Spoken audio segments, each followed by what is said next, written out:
Assalamualaikum warahmatullahi wabarakatuh. Nama saya Mainda Firanti dari kelas A dengan NIM O1A1200228. Pada kesempatan ini, saya akan membahas tentang gangguan enzim pencernaan dan cara mengatasi. Sistem pencernaan secara umum. Sistem pencernaan adalah salah satu organ vital bagi tubuh sebagai tempat di mana proses kompleks pengolahan makanan menjadi nutrisi yang diserap tubuh terjadi. Terdapat dua jenis sistem pencernaan. Yang pertama, sistem pencernaan mekanis merupakan suatu proses yang melibatkan organ-organ pencernaan. Yang kedua itu sistem pencernaan kimiawi adalah suatu proses yang melibatkan kelenjar-kelenjar pencernaan. Organ-organ sistem pencernaan yang pertama yaitu mulut. Mulut merupakan organ pencernaan yang pertama bertugas dalam proses mulut ke lambung. Pada mulut terjadi proses pemecahan makanan menjadi bagian yang lebih kecil dan halus secara kimiawi dan mekanis. Adapun proses yang terjadi dalam mulut ketika makanan dibawa ke mulut ditumbuk oleh gigi dan dibasahi oleh air liur. Air liur memiliki enzim yang disebut amilase yang mulai memecah karbohidrat menjadi gula. Pergerakan dibantu dengan lidah untuk mendorong bagian yang basah massa lunak makanan ke bagian belakang mulut di tempat yang dapat tertelan.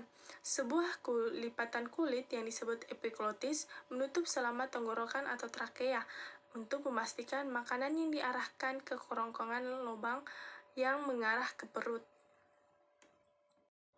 Yang kedua yaitu kerongkongan. Kerongkongan merupakan saluran yang menghubungkan rongga mulut dengan lambung. Kerongkongan merupakan tabung otot yang panjangnya sekitar 25 cm, memanjang dari akhir mulut hingga lambung.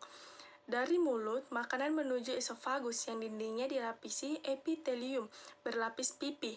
Bagian dalam kerongkongan terdapat kelenjar mukosa yang berfungsi membasahi makanan sehingga menjadi licin. Karena ototnya tersusun secara memanjang dan melingkar, maka di dalam kerongkongan terjadi gerakan peristaltik, yakni gerakan mendorong makanan menuju lambung oleh otot-otot dinding kerongkongan. Yang ketiga yaitu lambung. Lambung yaitu bagian saluran pencernaan yang melebar. Makanan bergerak dari kerongkongan menuju lambung. Lubang lambung selalu dalam keadaan tertutup. Akan tetapi secara refleks, sfinkter kardial akan terbuka bila ada makanan yang masuk. Setelah makanan masuk ke lambung, sfinkter kardial dan sfinkter pylorus menutup. Kontraksi lambung mengaduk-aduk makanan dan secara mekanik memecah serta mencampurnya dengan getah lambung yang dihasilkan oleh kelenjar lambung. Jika dinding lambung mencampur makanan dan kelenjar lambung, maka makanan akan berbentuk bubur yang disebut kim. Akibat gerakan peristaltik, kim terdorong ke bagian pylorus. Gerakan peristaltik tersebut menyebabkan sfinkter pylorus mengendur dalam waktu yang sangat singkat, sehingga kim masuk ke usus halus sedikit demi sedikit.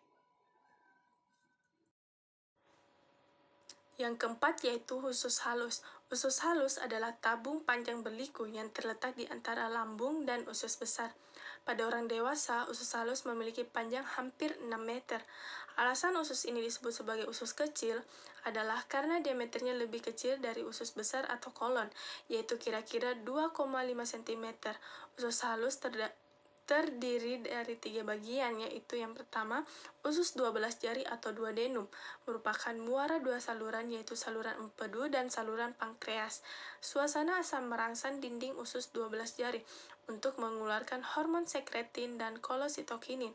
Kolositokinin merangsang kelenjar empedu untuk mengeluarkan empedu. Kedua, usus kosong atau jejunum merupakan tempat pencernaan terakhir sebelum sari-sari makanan diserap. Ketiga yaitu usus penyerapan.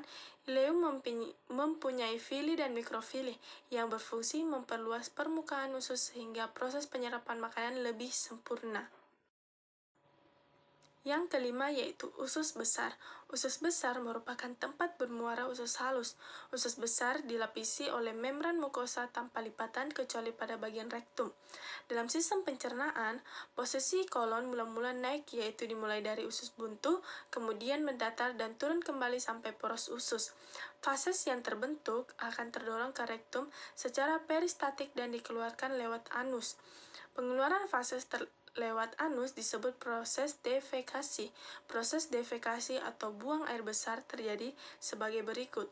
Lubang anus terdiri atas otot sfinkter anus yang berupa otot polos di bagian dalam dan otot lurik di bagian luar. Yang keenam yaitu rektum. Rektum adalah bagian akhir dari proses pencernaan. Di bagian ini, fases disimpan sampai waktunya dikeluarkan. Rektum dapat berkontraksi sehingga menimbulkan terjadinya sefekasi, yaitu proses pengeluaran zat-zat sisa pencernaan makanan melalui anus.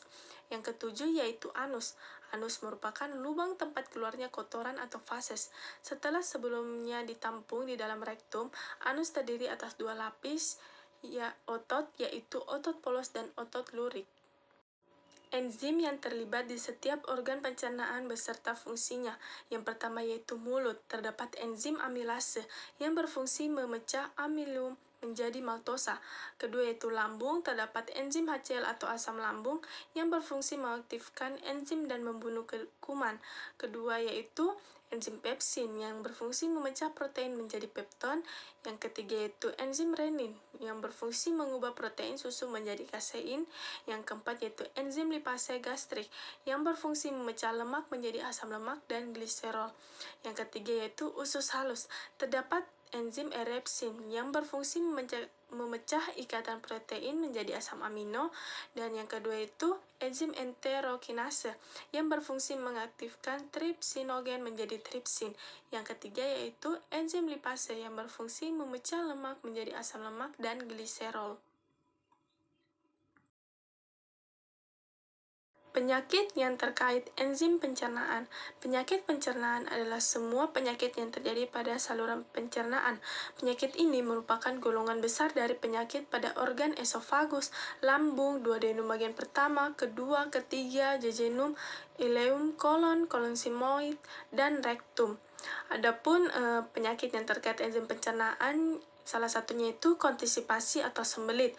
Sulit buang air besar karena fases terlalu keras. Umumnya, seseorang dikatakan mengalami sembelit apabila frekuensi buang air besar selama 1 minggu hanya berlangsung 3 kali atau kurang. Seringkali sembelit disebabkan karena usus besar menyerap terlalu banyak dari fases.